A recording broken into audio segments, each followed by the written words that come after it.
Muito já se ouviu sobre o superaquecimento do mercado imobiliário brasileiro. Mas quais são os verdadeiros motivos desse crescimento? Por que o preço dos imóveis subiu tanto nos últimos anos?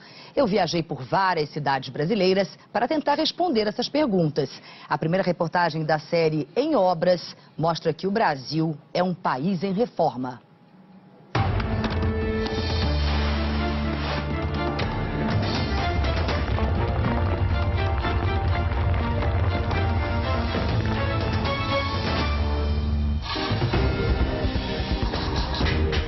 O preço é muito absurdo. Já me ofereceram 600 mil, não vendo. Eu tô achando caro. Quando eu vim pra cá não tinha residencial nenhum aqui. Termina uma obra, começa outra. É sempre muito bom as pessoas adquirirem o seu imóvel. O Brasil é um país em construção. Você vê o canteiro de obras nacional. Criamos verdadeiros bairros, remodelamos bairros, ampliamos. Isso é muito bom para a cidade. Em Porto Alegre, até 2006, o bairro Jardim Europa não existia. Hoje, há quase 1.000 imóveis em volta deste parque. No setor noroeste, em Brasília, há 20 prédios sendo construídos neste momento. Até o começo do ano passado, isso tudo aqui era um grande cerrado. Em Pouso Alegre, no sul de Minas, um bairro novo foi criado há menos de 5 anos. Os terrenos custavam 20 mil. Hoje, são vendidos por 80 mil. O mercado imobiliário vive desde 2008 um período de euforia sem paralelo na sua história. Eu acho que muito mais do que um boom, foi uma recuperação. Nós vivemos a década de 90, que foi de uma total reversão aos imóveis. Era muito melhor manter o seu recurso no banco rendendo dinheiro, porque havia muita inflação.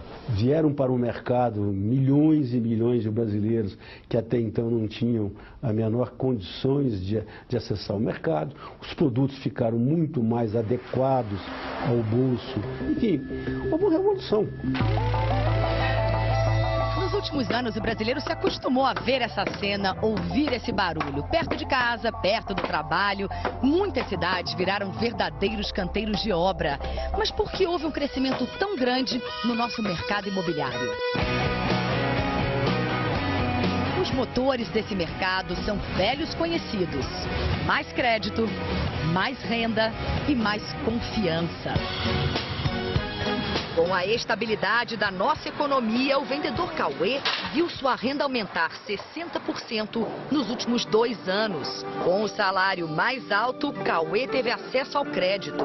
Pegou um financiamento para comprar sua primeira casa própria. Ele e muitos brasileiros. O crédito imobiliário bateu o recorde no primeiro semestre deste ano, 37 bilhões de reais, alta de 55% em relação ao mesmo período de 2010. Prédio pronto, apartamento entregue, mas ainda faltam alguns acabamentos. Pouca coisa. O Cauê, a Mariana e o Pedro se mudam para cá daqui a 15 dias. Cauê, há quanto tempo vocês sonhavam com a casa própria? Pelo menos 4 anos. A gente já está com essa ideia já de comprar casa própria. Já. Chega de aluguel. Chega, agora não. 16% dos brasileiros vivem em imóveis alugados, mas o número de quem mora em casa própria vem crescendo. Hoje chega a 70%. São 133 milhões de pessoas. Este número pode parecer alto demais, mas tem explicação. Alguns brasileiros moram em imóvel próprio, mas em terrenos irregulares. Além disso, há famílias que vivem juntas, como o Marcel e a Simone, que dividem a casa dos pais com o Fábio, o cunhado. Como é que é conviver com seu cunhado? Dá briga dentro de casa? Não. Na verdade, a gente foi acertado antes do casamento, né? Na realidade, todo mundo acaba ajudando todo mundo, né? Eles juram que o irmão não atrapalha o namoro do casal. E como é que é a intimidade numa hora dessa? Dá pra ouvir tudo que vocês estão fazendo? Não. Apesar de não ter um apartamento, nas estatísticas o casal está entre os 70% de brasileiros com imóvel próprio. É o que se chama de coabitação. Você tem quase 5 milhões de pessoas que moram em coabitação e que não querem morar nessa situação. Quer dizer, a pessoa mora, é uma casa própria, mas não é a dele. Por que essa vontade de se mudar? Porque é algo que é nosso, né? A gente tem aqui a estabilidade de não precisar pagar aluguel, óbvio que a gente tem algumas contas a serem pagas, né? Porém, é algo que é nosso, é algo que a gente pode chamar de nosso, né? Chamar de meu. Muita gente querendo comprar, os preços dos imóveis aumentam. Eles subiram nos últimos 12 meses, 43% no Rio de Janeiro, 27% em Belo Horizonte, 29% em São Paulo e 15% em Fortaleza. As pessoas começaram a procurar mais, a demanda era bastante grande por imóvel, então aí você tem um ajuste nos preços dos imóveis. Você tem muita gente ainda para entrar na classe média nos próximos anos. Pode entrar mais 20 milhões nos próximos 8 anos. E é justamente esse pessoal que vai ter esse potencial de comprar seu primeiro imóvel, de trocar o seu imóvel. Então o mercado imobiliário tem um futuro promissor na economia brasileira. Você vai precisar de mais casas. Não só porque a população está crescendo, mas que as famílias estão menores, esse efeito é um efeito grande. Então, a demografia conspira a favor de uma maior demanda por casa. Marcel e Simone, Cauê e Mariana.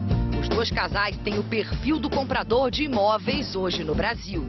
Entre 20 e 30 anos, mulher trabalhando, homem trabalhando, metade, 3 mil homem, 3 mil mulher. É essa a família que compra hoje.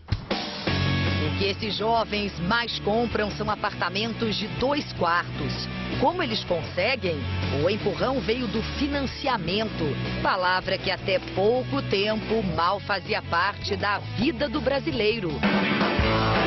É o que você vai ver na reportagem de amanhã.